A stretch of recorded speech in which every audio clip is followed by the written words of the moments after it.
As the city of Boston shut down Friday during the manhunt for the marathon bombers, one question kept rearing its head. Would law enforcement use a drone to help locate and capture the suspects?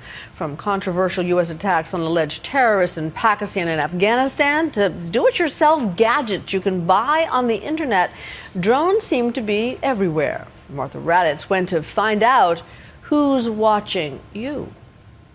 Landing gear, check. Avionics pod, check. On the outskirts of Miami, pilots from the Miami-Dade Police Department's aviation unit are assembling their newest tool in law enforcement. Weighing in at just under 20 pounds, this micro air vehicle, or MAV, is one of 2 drones in their arsenal and carries a payload of a single camera. It basically assists us in getting an aerial view for the ground units, the commanders, the incident commanders, and first responders on the scene so that they can better prepare to approach a situation.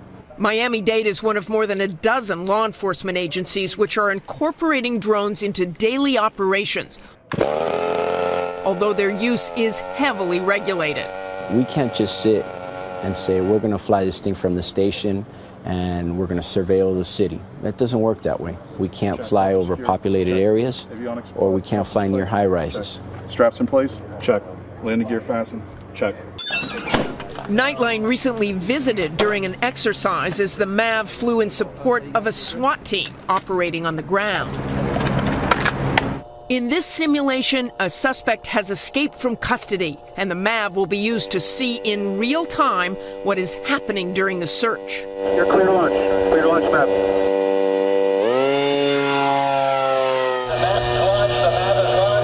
As the MAV gets into position over the area where the suspect is believed to be, go ahead north. Its cameras capture him sprinting across a clearing and into a building. Okay, guys, we got SRT responding. At the command post, the images from the drone help the incident commander guide the SWAT team into position. There's a building on the south side of the roadway. Subject was last seen running into the doorway along the western wall. With the drone overhead and the SWAT team outside the door, the suspect is quickly apprehended. He's surrendering right now. We're hoping to use this for tactical situations where we have somebody shooting at the police. We don't want, obviously, put any police officers' lives in danger. Despite the benefits of using drones, there are growing concerns about privacy. What we don't want to see is drones used to hover over our neighborhoods 24/7, keeping track of everywhere that we drive or walk, and the technology is there to do that. The FAA estimates that some 10,000 commercial drones will be flying in the nation's skies within 5 years. Look to the future, look to the skies. What do you see? I see hundreds of thousands of vehicles flying, being manufactured every year. Banking on that growth is retired Air Force Colonel and F-4 pilot Jerry Lemieux. When you think about the future, focus on the hundreds of commercial applications that these vehicles can be used for, such as agriculture. The news media is big, sports events. Lemieux has just started up the first unmanned vehicle university.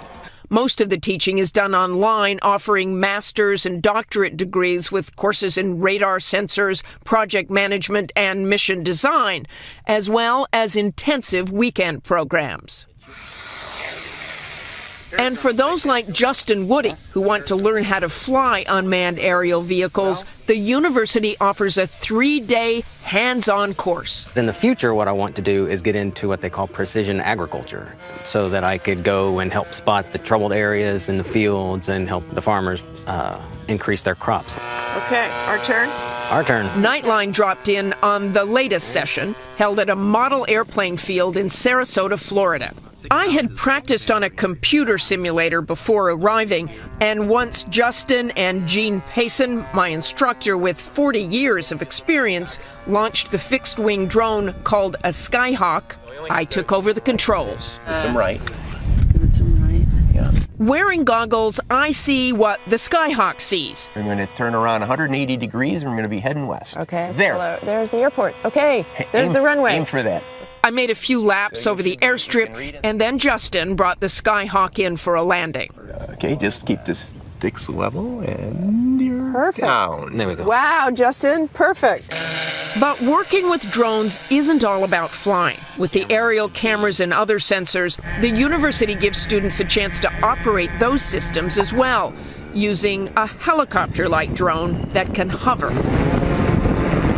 This one stays up for about 12 minutes all by itself. This drone carried a camera that could shoot videos and stills. Photographs give much higher resolution than video. As more and more drones take to our skies, Congress has ordered the FAA to come up with rules to fully integrate drones into the nation's airspace by 2015. And Jerry Lemieux and his Unmanned Vehicle University will be standing by, controller in hand, with the next generation of ground pilots. Congratulations, you did a fine job. For Nightline, I'm Martha Raddatz in Sarasota, Florida. Yeah, there we go.